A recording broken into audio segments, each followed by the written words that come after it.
Hello there, and welcome to the Healing Arts Project presented by our Wake Up and Lives Actor Studio. This is Judy Allen, my colleague, and I'm Sue Johnson of Wake Up and Live. And we're getting ready to introduce Mollie Borgoine from Hospice of the Western Reserve to talk about healing arts and healing tools and mechanisms to help grieving people deal with the mental health aspect of what this grief is all about. Our project is three-pronged, meaning we have three components. We have the uh, performing staged readings where playwrights have submitted their works based on mental health issue topics and that we plan to present this fall. We also have performing artists, people who are actual vocalists and instrumental musicians and dancers and singers and poetry and so forth. And then a third component, which Mollie is one of our great participants, is talking with mental health professionals to get their input on what it's like dealing with the public issues of mental health, and exactly, Mollie, what you do in your providing your services. And we'll just go from there, as Judy says, for about 15-20 minutes. So Judy, if you want to welcome Mollie Borgoine from Hospice, that would be super. My first question for Mollie is, Mollie, would you please pronounce your last name for us? Yes, it's Borgione. Yeah, it's Italian, Borgione. not French. Borgione, yeah. Yeah. Okay. Okay, Yeah, so thank you. There's no U in it, and it's IONE. So Okay, Thank you for providing that clarification. So we'd like to welcome you once again and ask you to very briefly tell us about your background and experience with Hospice of the Western Reserve. Oh, sure. Well, I've been here for 13 years now, and for all that time, I've been facilitating the healing arts program here at Hospice of the Western Reserve. So we're using a similar name here. Yes. But I came here after I had graduated from Ursuline with my master's in art therapy and counseling. So I've been doing these programs, and what I do is this program is for the community. So it's for anybody in the community who has suffered the loss of someone, experienced the death of someone in their lives. Because we're hospice, we deal with death, as so it's not, grief is a wide-ranging thing. It's not, there's a lot of types of grief and loss in the world, but we deal specifically with the death of people and even pets too. I do some workshops for pet loss also. And so I have people coming to me that have had people in that, died in our hospice. And our hospice covers a lot of area. And people can be in hospice. They don't have to be here at the hospice house. They can also be seen in their own homes. They can be in a nursing home or wherever they live. So it's not just only the people who die at the facility here. And so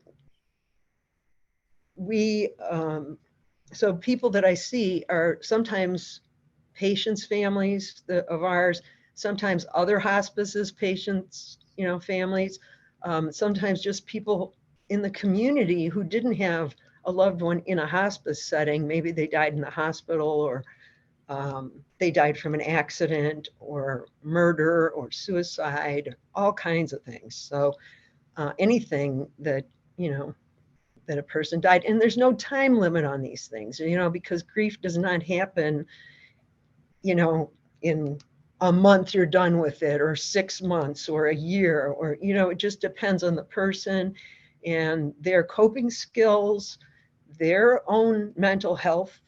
And, sometimes people come and they do have mental illness. So we have to deal with that too. But Well, let me go ask ahead. you, what are some of the special needs of grieving people with respect to healing themselves and with respect to getting their mental health back to a good place? Yes. Um, well, most of all, they need somebody to just listen to them. So it really helps when people tell their stories of what happened, how the person died, their reaction, what they're feeling about it. Because so many times people expect you to be over it. They expect you to be done. Or they'll say, if you, I've heard this from people a lot of times, if you really believed and you had faith, you wouldn't be sad, which is totally ridiculous because you're going to have, if this person meant anything to you, you're going to grieve, you're going to miss them, you're going to feel bereft, and you're going to have a lot of pain from it. And sometimes what drives people into, um, a mentally unstable place with grief is because they don't get heard, because people aren't understanding what they're going through. They're just telling them what they should do. And people need time. Everybody needs time to get through these things. They also need their own style. I know when I Yes, work with folks, there's no formula, there's no pattern right, to grief, that right, you have to create your own style of how you get through the mm, process of dealing with the past loss or the imminent loss of right. people that you are associated with. And may I also interject just at the moment, to be clear, Hospice of the Western Reserve, in my opinion, is kind of the granddaddy of the various hospices. There are some others around now, but we are familiar mostly with the Hospice of the Western Reserve because our parents, Heidi, thanks to Heidi, my daughter who works there in equity, diversion, and inclusion. Yeah.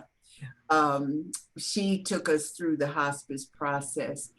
And I'd also like to add that um, to reduce some of the fear, that hospice in itself does not automatically mean the outcome is death in a matter of, few days, weeks, months, what have you. It's kind of open-ended. Can you speak to that a little bit and the healing process of grief and how long that takes? Yes, you're right. Sometimes people end up, and a lot of times it's because the doctors, want to keep hope alive, and then they recommend hospice when it's very late. Mhm. But if you get people to come in earlier, a lot of times people get better, and then in fact, there is a young woman in my church who had um, contracted had childhood cancer, and she ended up, she was getting all these treatments and everything, and it was shutting down her organs, and she came here to Hospice of the Western Reserve, and she is now back in school, and she is not dying anymore.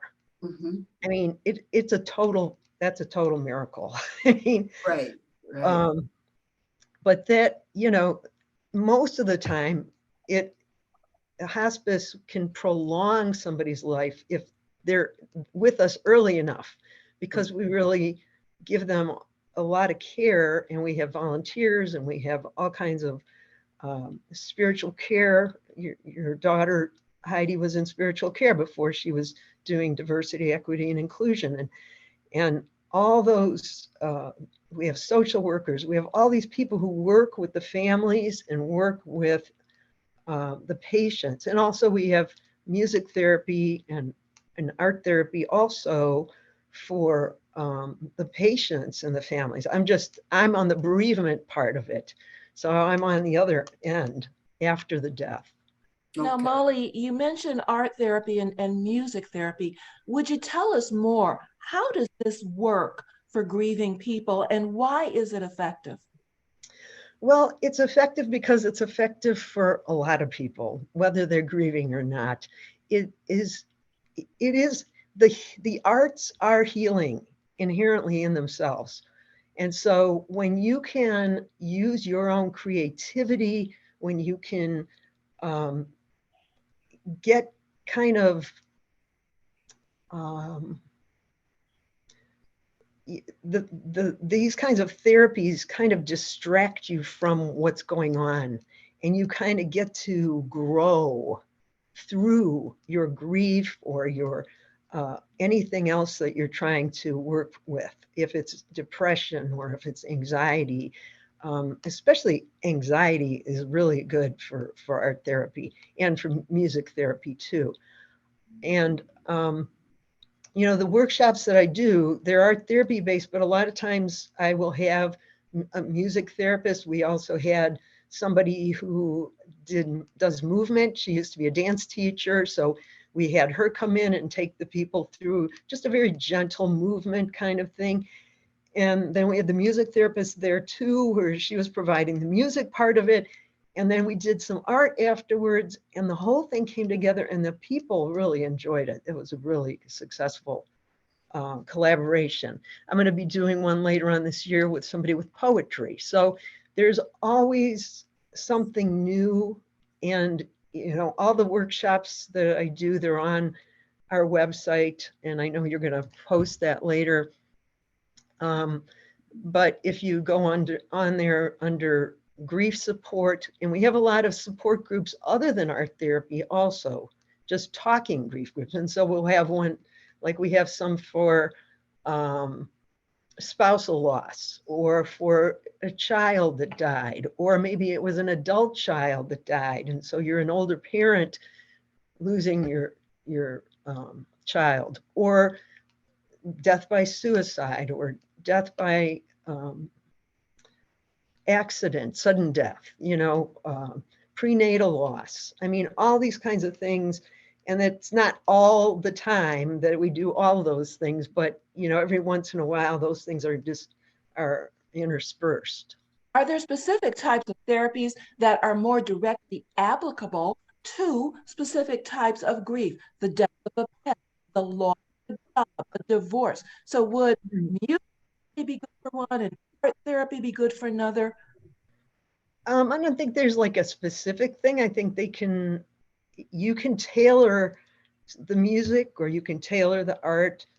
Or there's also, we don't do it here, but there's also drama therapy. There's, and I'm sure you guys know about that, too, with your work. And so there's all those things can help a person go through these things, because we all have grief. We all lose people. I mean, death is guaranteed, right? I mean, you can't get away from it. You can't stop it from happening.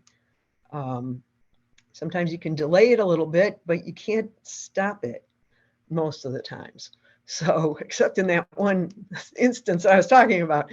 But it's art therapy and music therapy can be tailored to whatever kind of population you're working with. I know when our parents were still living, and they were on hospice care, that we had music therapy for Daddy, and she asked what was his music, and he said jazz. So she brought jazz pieces for him Yes. to work with. And that's another thing. In our case, now that's been a while ago, so I don't know if policy and procedures have changed. But in our case, our parents went on and off hospice Yeah. because they we kept them so well that they went through phases where they didn't qualify. And then of course it got to the point where there was, no alternative Yeah. to that. So do you speak to people being on and off hospice as the situation dictates? Oh, yes. Uh, and it's prior to my even working here. I used to work for one of the companies that provided the medications and home medical equipment to hospice, and I was a customer service person there. And so I all the time saw people go on, come off, go on, come off, because that's how, sometimes, like I said, sometimes they get better. If you have to have a doctor sign that they think that you have probably about 6 months to live. That's your qualifying thing for hospice. And if that then changes because you're better, then you have to come off, for a little while Mhm. until the disease progresses, or however that works. But it's something that happens. Yeah. You mentioned the terrific story about the young woman who entered hospice, and she was, greatly responded to the various treatments. Can you share with us any other success stories of the arts therapy in helping people to heal? Oh, well, I've watched a lot of people um, come in, to my groups, and like sometimes they can't even talk because Yeah. you're coming into a room with people you don't know, and they're not maybe comfortable with letting other people see them cry. And so they'll be there and they'll make their piece of art.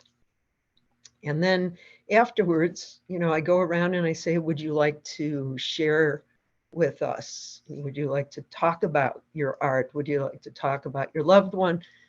And a lot of times people will say, I can't, I just can't. And I said, okay, well, could you at least show your art piece? And so they'll show their art piece, and people will go, oh, wow, that's really great. I really like what you did. And then all of a sudden, they'll start talking, and they tell about it. And then all of a sudden, they're talking about their loved one, and they're not crying, you know? And maybe they do cry, and that's okay too. Of course. But they do end up doing it. And that's what is like a big breakthrough for a lot of people. And then after that, then they maybe come back more. I mean, sometimes people come back, some people come to one or two groups and that's it, but a lot of times people have been coming for years to different ones, because, and those people, as they're on their grief journey, even years away from the death, they can help the newer people, Mhm, So mhm. it's really that group function, that the way it functions together, that's what really helps, because people know they're not alone. They know that they're not the only ones that are grieving, and that helps them feel better about themselves. They don't feel like they're crazy. They don't feel like that there's something wrong with them, because that's a very common feeling among people who are grieving, who don't maybe have the outlets, don't maybe have that support around them that can be, compassionate and allowing them to just have their feelings, whatever they are. Because sometimes people are angry.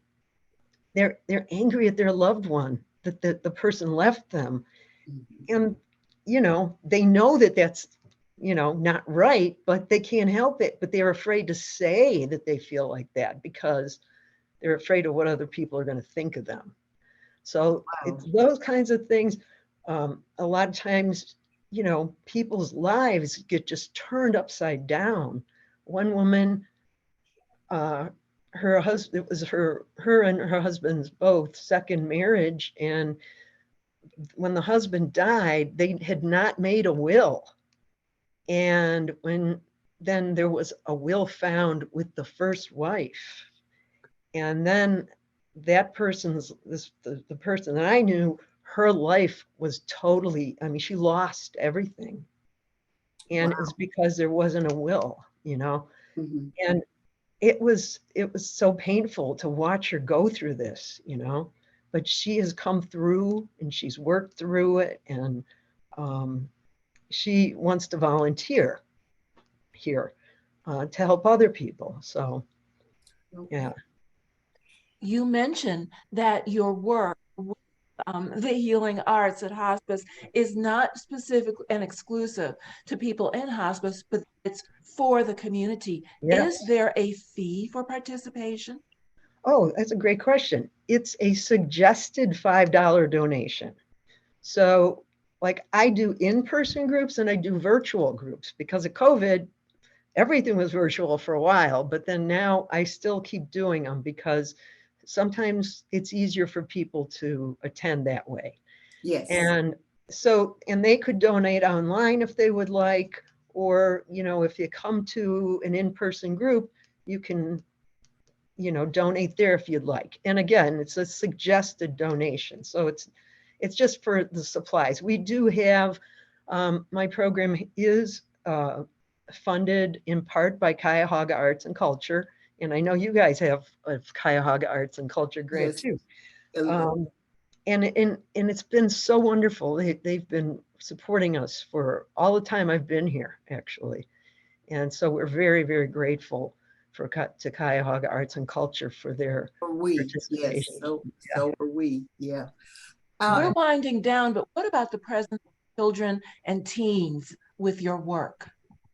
Oh, say that again. What about the What what? about the presence of Oh, children and teens with your work? yeah.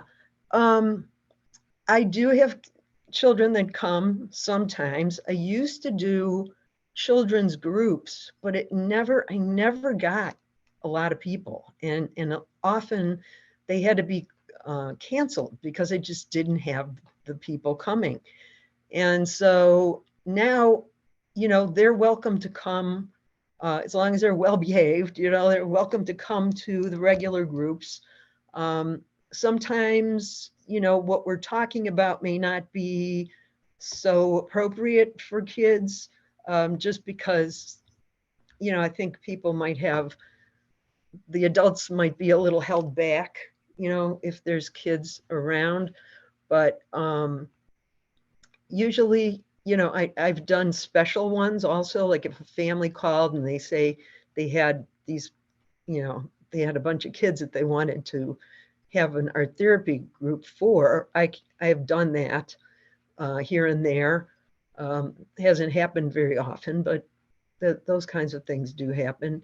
Um, but and I all my flyers go out to all the Cleveland Public Libraries, all the Cuyahoga County Public Libraries, Euclid Libraries, Shaker Libraries, all these different places, plus other organizations. I send them to some counseling places. I'm working on a list of funeral homes too, to maybe send them to too. Good. Well, now, at this point, Sue, what do you have?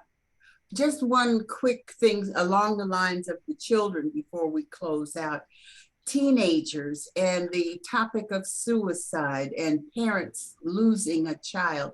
Has your program had to deal with that issue in terms of losing your child, not to accidents, well, unless it was accidental suicide, but Mhm. is because we're noticing that there's more coming out about the problem with teen suicide.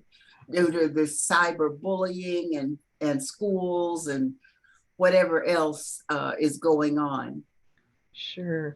I have not personally had anybody with a suicide loss of a teen come in. I'm sure they're out there, but I haven't had that happen yet. Okay. Yeah. Okay. Well, with that, Mollie, a couple of things. If you will spell your whole name, if you'll give us a direct contact number to reach Sure. you as we begin to thank you for that wealth of information about your program and grief via the Hospice of the Western Reserve, project. Yes, thank you. I will do that.